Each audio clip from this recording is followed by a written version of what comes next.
हाँ तो नमस्कार मेरे प्यारे बच्चों, आप सभी का स्वागत है अपने एक और नई वीडियो के अंदर। जैसा कि आप सभी को पता है कि मेरे पास इतना टाइम रहता नहीं है, फिर भी मैं कोशिश करता हूँ कि मैं टाइम टू टाइम आपको वीडियो दे सकूँ। अपन एक टेंस पढ़ रहे थे जिसका नाम था प्रेजेंट सिंपल। तो उसके अंदर अपन एक चीज और पढ़ते हैं बच्चों आज प्रेजेंट सिंपल में, सार्वभौमिक सत्य वाले। ठीक है, सार्वभौमिक सत्य का मतलब है जो हर चीज सत्य है ना, पूरी चीज। जैसे कि the sun in the east. अब राइज यानी होता है बच्चों उगना, राइज यानी होता है प्यारे बच्चों उगना। ठीक है, जो सूरज है वो उगता है ईस्ट में। तो अब ये सार्वभौमिक सत्य हो गया, सभी को पता है कि सूरज हमेशा पूर्व में उगता है। ईस्ट यानी क्या होता है प्यारे बच्चों, इसका मतलब होता है पूर्व। तो जैसे सार्वभौमिक सत्य वाले एग्जाम्पल रहते हैं, सेंटेंसेज रहते हैं, तो उनमें हमेशा प्रेजेंट सिंपल का प्रयोग किया जाता है। देखो द सन, अब जो ये राइज है ये तो हो गया आपका मेन वर्ब हो गई। ठीक है, तो ये एक वचन हो गया तो ये नहीं लगेगा इसमें। इज राइजिंग ये आपके हो गया कंटिन्यूस का, कंटिन्यूस का हो गया। रोज ये हो गई प्यारे बच्चों सेकंड फॉर्म। कौन सी फॉर्म हो गई यहाँ पर, सेकंड फॉर्म। तो आपके बचा राइज, राइजेस। ठीक है, तो ये राइजेज आ जाएगा कि जो the sun rises in the east. तो इस प्रकार आपके सार्वभौमिक सत्य वाले बनते हैं। मैं एक और आपको बताता हूँ इसके अंदर। जैसे मान लो यही वाक्य आ जाए प्यारे बच्चों, और इसके अंदर आगे लिखा जाए यहाँ पर नाउ, NOW, नाउ लिखा जाए द सन खालिस्तान in the east now. Now यानी होता है प्यारे बच्चों अभी। क्या होता है इसका मतलब, इसका मतलब होता है अभी। तो इसमें वही ऑप्शन आ जाए जैसे मैंने मिटा दिया, इसको हो गया रोज, सी हो गया आपका राइजिंग, बी मैंने लिखा था आपको राइजेस, और डी लिख दो आप ऐसे राइज। ठीक है, ये आपके सामने यहाँ पर चार ऑप्शन दे दिए मैंने। अब मैं बोलूँ कि जो सूरज है वो अभी इसमें उग रहा है, अभी आ गया ना, तो अभी उग रहा है, तो इसके लिए रा है, रही है, रहे हैं, आगे पढ़ेंगे अपन। अगर ऐसे नाव आ गया तो वहां पर आपके लग जाएगा is rising, the sun is rising in the east now. तो ऐसे जो सार्वभौमिक सत्य वाले रहेंगे उसके अंदर भी प्रेजेंट सिंपल का प्रयोग किया जाता है। एक और वाक्य में करके बताता हूं आपको।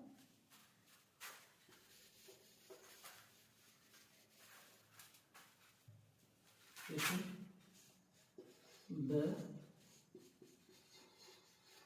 अर्थ खालिस्तान, अब देखो अराउंड लिख दो, राउंड लिख दो द सन।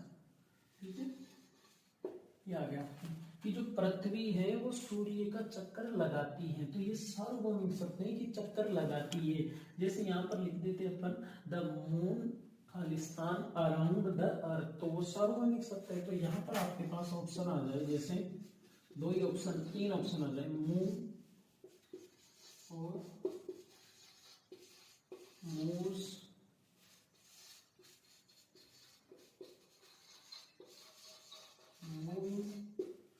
एंड डी में आ जाए मूड। तो बताओ प्यारे बच्चों इसके अंदर आप क्या लगाओगे। तो अपन ने अभी पढ़ा कि सार्वभौमिक सत्य के अंदर हमेशा वर्ब की फर्स्ट फॉर्म उसके साथ एक वचन एस और ईएस का प्रयोग अपन कर लेते हैं। अगर यहाँ पर नाव आ जाए ऐसे, ठीक है, अगर ऐसे नाव आ जाएगा जब तो अपन इज मूविंग लगा देंगे, और अगर ये नहीं आएगा तो फिर मूव्स लिखेंगे। आगे एक और देखो,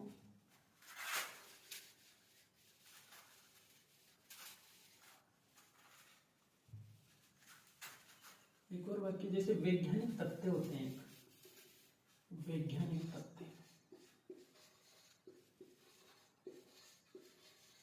वैज्ञानिक तथ्य इनमें कैसे करते हैं। जैसे बच्चों हाँ, तो बच्चों वैज्ञानिक तथ्य में the water Khalistan 800 degree Celsius. इसके अंदर ऑप्शन आ जाए आपके बॉइल्स, बॉइल्ड इज बॉइलिंग, तो यहाँ पर वैज्ञानिक तथ्य क्या लगाएंगे अपन, इसके अंदर बॉइल्स आ जाएंगे। ठीक है, इस प्रकार आपको ये वैज्ञानिक तथ्य हो गए आपके। इससे पहले अपन ने सार्वभौमिक तथ्य वाले पढ़े थे। अब मैं इसको मिटा देता हूँ एक बार बच्चों।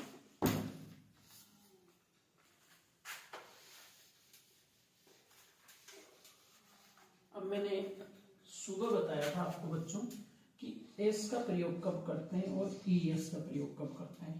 तो मैंने ई एस के प्रयोग के लिए आपको लिखवाया था O X E S double S C H S and E S.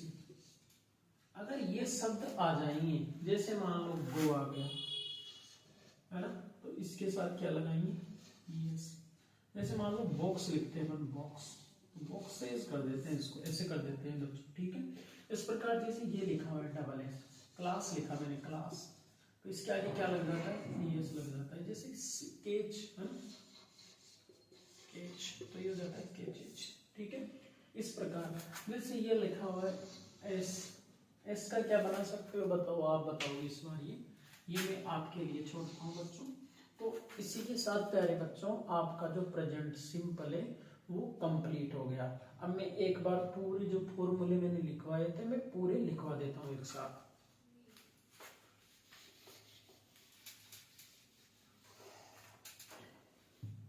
Present simple में मैंने पहला फॉर्मूला बच्चों आपको लिखवाया था, सब्जेक्ट